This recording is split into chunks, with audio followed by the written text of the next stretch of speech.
आज की कहानी का नाम है नील कमल और लाल कमल।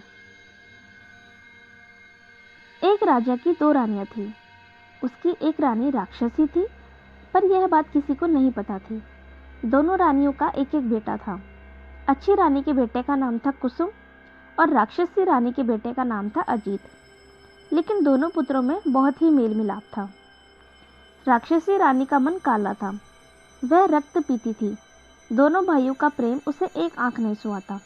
वह हमेशा इस ताक में रहती कि कब सौतन के बेटे को मारकर उसका नरम नरम मांस का शोरबा बनाकर पिए। उसकी मंशा उसका सगा पुत्र अच्छी तरह समझता था। वह कभी कुसुम का साथ नहीं छोड़ता था। गुस्से से राक्षसी रानी दांत पीसती रहती। मौका न मिलने से वह दोष त्रुटि ढूंढती रहती। अपनी दृष्टि शक्ति से सौत का खून चूसती रहती। परंतु अच्छी रानी दुर्बल होती गई और उसने एक दिन बिस्तर पकड़ लिया। 2-3 दिनों में उसका देहांत हो गया। सारे राज्य में शोक छा गया, परंतु असल कारण किसी को समझ में नहीं आया। राक्षसी रानी कुसुम को तो सताती ही थी, अपने पुत्र को भी उसका साथ देने के लिए धिक्कारती रहती। एक दिन अजीत ने कुसुम से कहा, भैया जाने दीजिए, हम लोग उनके पास और नहीं जाएंगे। उन लोगों ने उस राक्षसी माँ के पास जाना बंद कर दिया, परंतु राक्षसी माँ का अत्याचार फिर भी जारी रहा। अजीत अपने दिल को कड़ा कर सब सहता रहता, पर नरम दिल वाला कुसुम धीरे धीरे सूखता गया। रानी ने जब देखा कि उसका सगा बेटा ही उसका शत्रु बन गया है, तो वह एकदम जल भुन गई।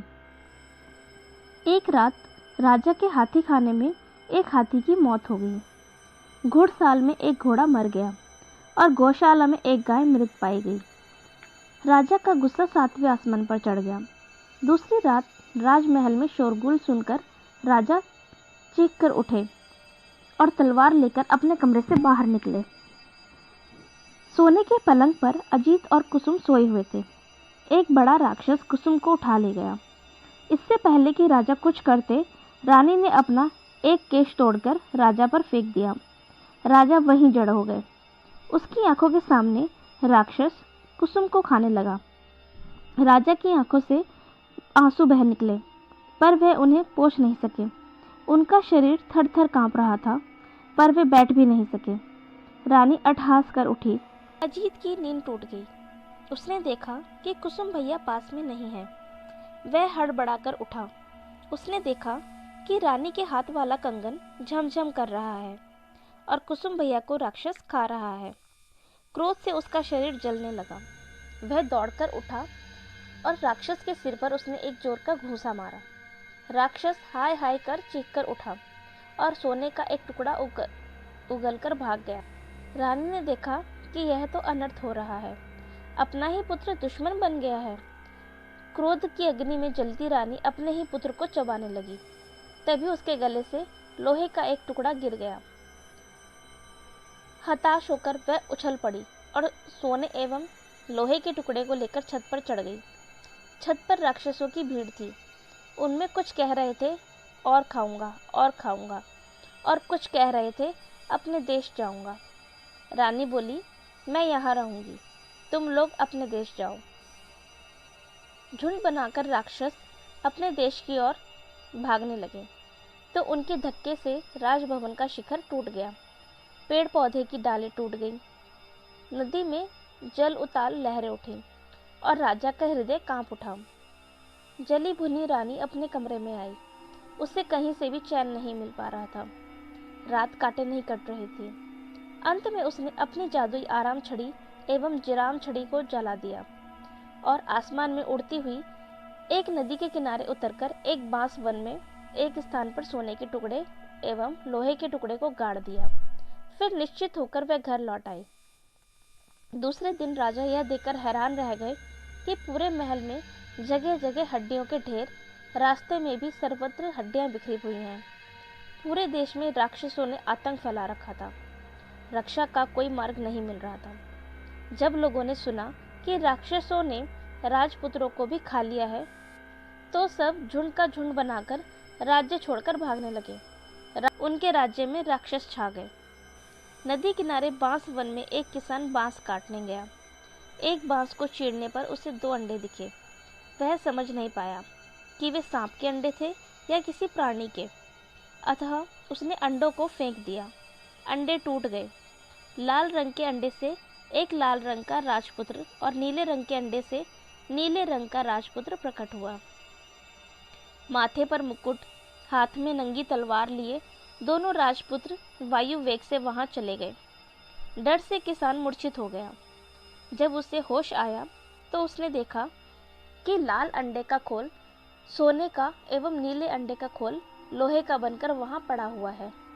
किसान ने लोहे वाले खोल से अपने लिए एक हंसिया और सोने वाले खोल से अपने पुत्र वधू के लिए एक बाजूबंद बनवा दिया। दोनों राजपुत्र चलते चलते एक राज्य में पहुंचे। वहां बड़े बड़े राक्षसों से लोग डरे सहमे हुए थे। राजा रोज मंत्री नियुक्त करते, पर राक्षस उन्हें खा जाते, एक परिवार के लोगों को खा जाते। राजा ने घोषणा कर दी कि जो कोई भी जोड़ा राजपुत्रों राक्षसों का संहार करेगा, उसके साथ परी की तरह जुड़वा राजकुमारियों का ब्याह करा दिया जाएगा एवं उनका राजत्व भी उन्हें मिलेगा। अनेक जोड़ा राजपुत्र आए, पर राक्षसों ने उन्हें खा लिया। लाल कमल और नील कमल राजा के समक्ष उपस्थित होकर बोले, हम लोग राक्षसों को मारने के लिए आए हैं। उन्हें देख राजा के मन में आशा निराशा के भाव उठे, पर अंत में बोले, ठीक है। नील कमल और लाल कमल नंगी तलवार लेकर एक कमरे में छुपे बैठे थे। धीरे धीरे रात बढ़ने लगी। कोई भी राक्षस नहीं आया और एक पहर बीता, तब भी कोई नहीं आया। आधी रात बीतने पर भी कोई नहीं आया। दोनों राजपुत्रों को नींद आने लगी। नील कमल ने लाल कमल से, भैया मैं सो जाता हूँ, बाद में मुझे जगाकर तुम सो जाना। राक्षस आकर अगर नाम पूछे तो मेरा नाम पहले बताना, अपना नाम पहले मत बताना। यह कहकर नील कमल सो गया। थोड़ी देर बाद दरवाजे पर दस्तक हुई। लाल कमल तलवार को मजबूती से पकड़कर सावधान हो गया। राक्षस आए। शायद रोशनी में उन्हें ठीक से दिखाई नहीं देता था, इसीलिए एक ने कहा, रोशनी बंद करो। लाल कमल बोला, नहीं। राक्षसों में जो सबसे बड़ा था गुस्से से गौं गौं करने लगा। बोला, घर में कौन जाग रहा है रे? सारे राक्षस किचकिच करते हुए बोले, कौन जाग रहा है, कौन जाग रहा है?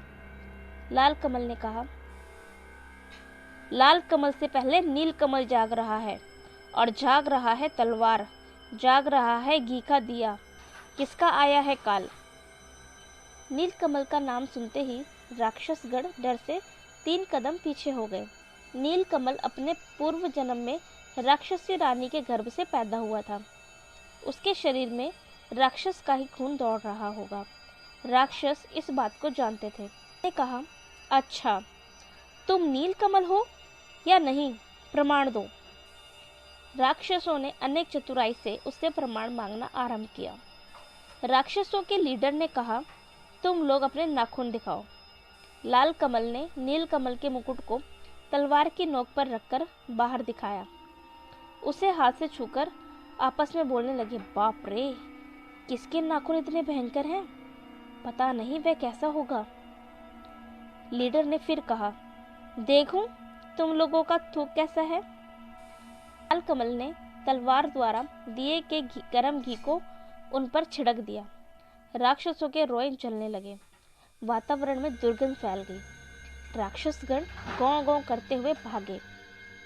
थोड़ी देर बाद आकर वे फिर बोले, तुम लोग अपनी जीभ दिखाओ जरा। लाल कमल ने अपनी और नील कमल की तलवारों को दरवाजे की फांक से बाहर निकाल दिया।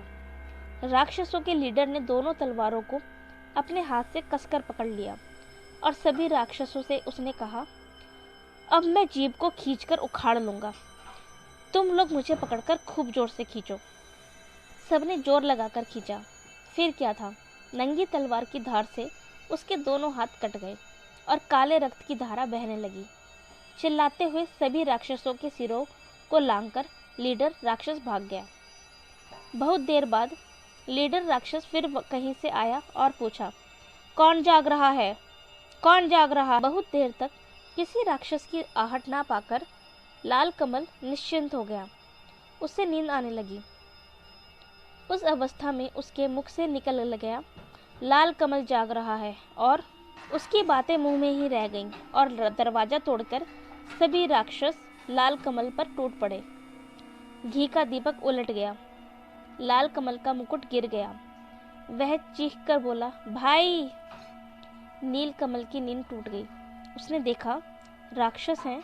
अंगड़ाई लेते हुए उसने कहा, आराम छड़ी विराम छड़ी, जाग रहा है रे कौन?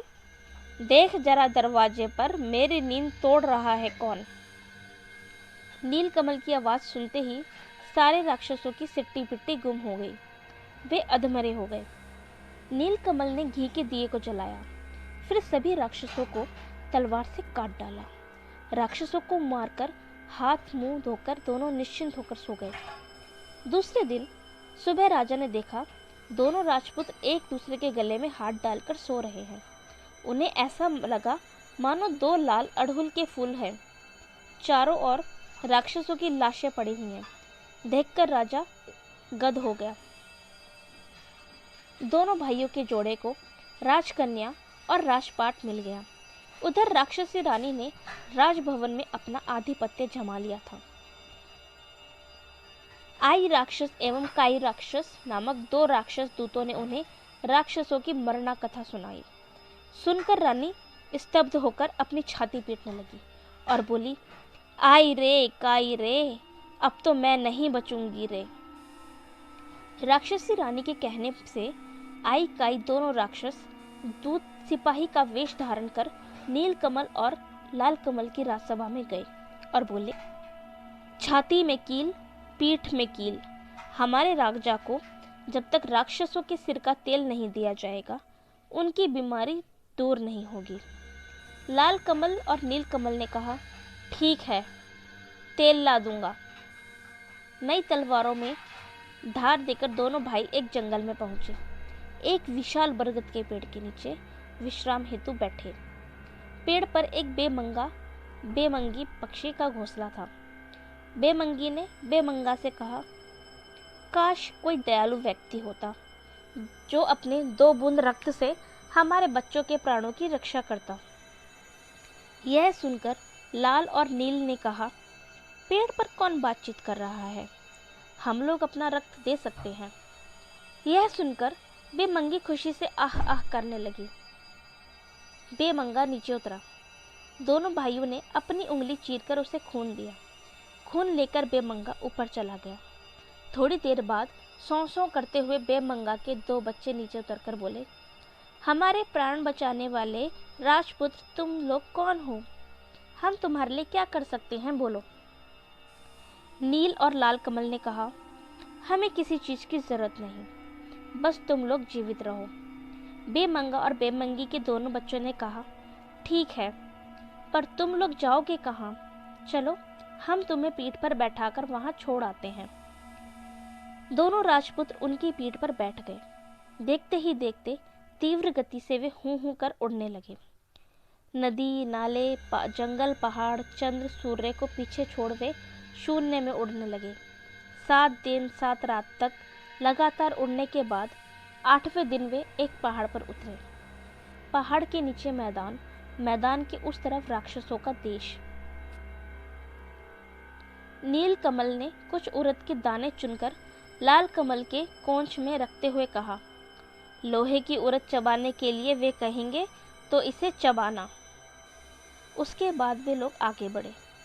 मैदान को पार करते ही राक्षसों के एक दल ने उन्हें घेर लिया और वे चिल्लाने लगे, हाउ माऊ काऊ, मानुस गंध पाऊं, पकड़ पकड़ कर खाऊं। उन्हें देखते ही नील कमल ने चिल्लाकर कहा, नानी माँ, नानी माँ, हम लोग आए हैं, तुम्हारा नील कमल, गोद में उठाकर हमें ले चलो। ठहरो ठहरो, रुको रुको, कहकर सभी राक्षसों को रोककर लंबे लंबे हाथ पैर वाली विशाल जटा वाली एक बूढ़ी राक्षसी ने आकर नील कमल को गोद में उठा लिया और मेरा नीलू मेरा नाती कहकर दुलार करने लगी। नानी के शरीर की दुर्गंध से नील कमल को उल्टी आ रही थी। लाल कमल को देखकर वह बोली, तुम्हारे साथ वह कौन है रे? नीलकमल बोला, वह मेरा भाई है नानी, भाई। बूढ़ी बोली, तब मानुस गंध क्यों पा रही हूँ? अगर मेरा नाती है तो लोहे की उरद खाकर दिखाए। इसके साथ ही उसने अपनी नाक से 5 लोहे की उरद निकालकर लाल नाती को खाने के लिए दी। लाल कमल को पहले से ही पता था। उसने चुपचाप लोहे की उरद को अपने कपड़े में छुपा लिया और सचमुच की उरद निकालकर कटर कटर करके चबाने लगा। बूढ़ी राक्षसी को विश्वास हो गया कि लाल कमल उसका नाती ही है। खुशी से वह उछल पड़ी। दोनों नातियों को गोद में लेकर वह दुलार करने लगी, लेकिन लाल कमल के शरीर से मानुस गंध पाकर उसकी जीभ में पानी आने लगा। लेकिन अपने नाती को वह कैसे खा सकती थी?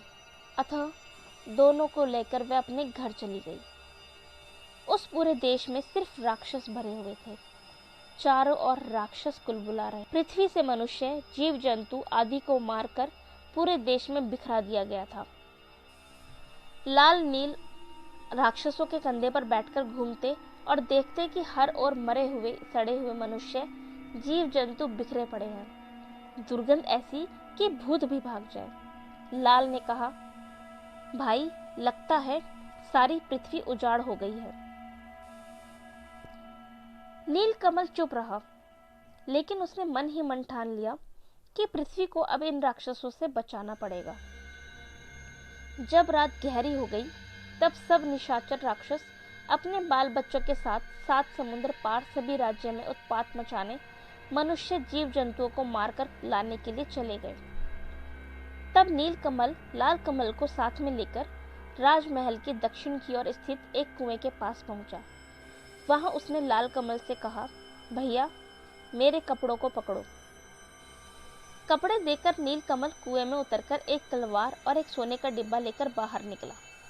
डिब्बे को खोलते ही जीवन काठी एवं मरण काठी नामक एक ततैया और ततैई बाहर निकले।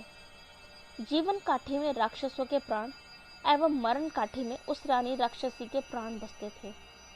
नीलकमल ने जीवन काठी को अपने पास रखा और लाल कमल को मरण काठी दे दिया।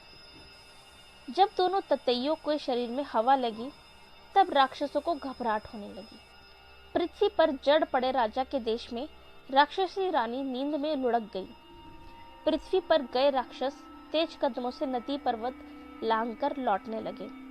यह देख नीलकमल ने जीवन काठी ततैये के 2 पैरों को तोड़ दिया। सारे राक्षसों के दोनों पैर टूट गए। राक्षस दोनों हाथों के बल तेज गति से आने लगे। यह देखकर नीलकमल ततैये के बाकी दोनों पैरों को भी तोड़ दिए। सारे राक्षसों के दोनों हाथ कटकर गिर गए। हाथ नहीं, पैर नहीं, फिर भी राक्षस हाउ माऊ काऊ 7 शत्रुओं को खाऊं कहते हुए लुढ़कते हुए आगे बढ़ने लगे। तब नीलकमल ने तलवार से जीवन काठी नामक उस ततैये के सिर को काट डाला। इसके साथ ही सारे राक्षसों के सिर कटकर लुढ़कने लगे। बूढ़ी राक्षसी का सिर छिटककर नीलकमल और लाल कमल के पास आकर गिरा। कमल और लाल कमल ने उस बूढ़ी राक्षसी के सिर को एक नए कपड़े में बांधा और मरण काठी नामक ततैये को सोने के डिब्बे में डालकर बेमंगा बेमंगी को पुकारा।